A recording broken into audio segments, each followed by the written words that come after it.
អរគុណទៅដល់ក្រុមហ៊ុនកាណាស៊ីធីកន្លែងបបូស៊ីម៉ងនៅខាងផ្លូវចោមចៅហ្នឹងលោកសុំរយៈពេលមួយអាទិត្យដើម្បីទៅបាញ់អាស៊ីម៉ងប្របែកស៊ីម៉ងទៅកកស្ទះហ្នឹងឲ្យគាត់ធ្វើសិនក្នុងករណីប្របែកទៅវាក្តាំងធ្វើអកកើត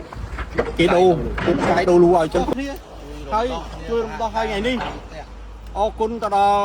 ក្រុមហ៊ុនកាណាស៊ីធីលោកម្សិលមិញបានទៅជែកគ្នាដោះស្រាយឃើញអាកន្លែងបបូស៊ីម៉ងនៅខាងផ្លូវចោមចៅហ្នឹងលោកសុំរយៈពេលមួយអាទិត្យដើម្បីទៅបាញ់អាស៊ីម៉ងប្របែកស៊ីម៉ងគេហៅថាប្របែកស៊ីម៉ងដែលកកស្ទះហ្នឹងឲ្យគាត់ធ្វើសិនបើក្នុងករណីប្របែកទៅវាក្តាំងធ្វើអកកើតគេដូរពុកកាយដូរលូឲ្យចឹងក៏សូមអរគុណជួសមុខឲ្យលោកអភិបាលខណ្ឌពោធិ៍សែនជ័យខ្ញុំគឺសូមអរគុណទៅដល់ទី1អរគុណទៅដល់ក្រុមហ៊ុនដែលមានហៅថាមានចិត្តមានឆន្ទៈនៃការដោះស្រាយ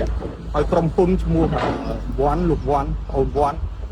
តំណាងឲ្យក្រុមហ៊ុនហ្នឹងលោកចូលទៅដោះស្រាយជាមួយពួកខ្ញុំបានល្អមិនសមទេអញ្ចឹងខ្ញុំជឿជាក់ថាយើងប្របែកអាហ្នឹងមកដើម្បីឲ្យទឹកចរន្តទឹកពុះពីផ្លូវវែងស្រីផ្លូវចោមចៅយើងផ្លូវចោមចៅយើងហៅផ្លូវវែងស្រីណាឲ្យវាលាយមកដើម្បីឲ្យបលាយមេឈប់ឲ្យអាបលាយហ្នឹងបលាយបោះសាលាទីពុំពេញឡងមកវាស៊ីម៉ងហ្នឹងវាកកអ្នកមុខហ្នឹងឥឡូវយើងបានខាងក្រុមហ៊ុនលោកបានចូលរួមដោះស្រាយជាមួយគ្នាហើយអញ្ចឹងយើងសង្ឃឹមថាថ្ងៃច័ន្ទថ្ងៃទី30ថ្ងៃទី30លោកឲ្យធ្វើឲ្យគេមានអាគេបាញ់ខ្យល់នេះគេនោះគេទៅប្របែកស៊ីម៉ងហ្នឹងបើក្នុងករណីតែមិនប្របែកទេគាត់នឹងទូលលោកឲ្យអញ្ចឹងសូមអរគុណច្រើនទាំងអស់គ្នាគេហៅថាចូលរួមដោះស្រាយហើយប្រជាពលរដ្ឋក៏សូមអរគុណប្រជាពលរដ្ឋលោក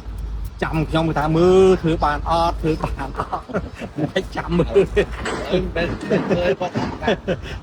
ឥឡូវគាត់សហការព្រឹកមិញបានព្រេងឲ្យមកប្រហែល 4-5 កណ្ដុងមកទៀតព្រឹកមិញមកទៀតបាទព្រេងមកដល់ព្រេងឲ្យផលចឹងបាន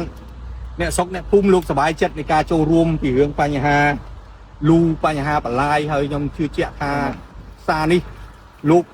ជួយមកទៅហឹងមនុស្សចាស់មកថាជួយមកទៅហឹងដាក់មកស្អាតឲ្យទូជាថាព្រេងឡើងថ្លៃឡើងអីមែនតែលោកនៅតែជួយឲ្យទៅទឹមហ្នឹងក៏ជួយអរគុណដល់បងសេះសនេះអត់មានទួនាទីអីទេប្រជាពលរដ្ឋសុទ្ធសាធមកជួយចេះរបានមួយថ្ងៃ 2-3 កណ្ដុងថ្ងៃណាប្រជាពលរដ្ឋនេះទៅជួយបាន 2-3 នាក់ទៅបាន 4-5 កណ្ដុងបន្តទៀតទៅចេះតែអញ្ចឹងតែហ្នឹងគេថាចូលរួមម្នាក់ឲ្យយើងធ្វើនេះមានការលំបាកដល់កន្លែងហ្នឹងគឺកន្លែងនេះជាកន្លែងបលាយខាងនេះកន្លែងដីកម្មសិទ្ធិរបស់គេយើងវាពិបាកអញ្ចឹងយើងធ្វើឲ្យវាចោលបលាយឲ្យវាយូរឆ្នាំយូរបំបីមកហើយយកកន្លែងនេះឲ្យបានល្អហើយខ្ញុំជឿជាក់ថាពេលចប់ឲ្យទឹកដូចសិនជាយើងជំនះអស់នេះបានគឺអស់នេះបានអាប្រព័ន្ធបលាយនេះយើងយ៉ាងទៅមុខ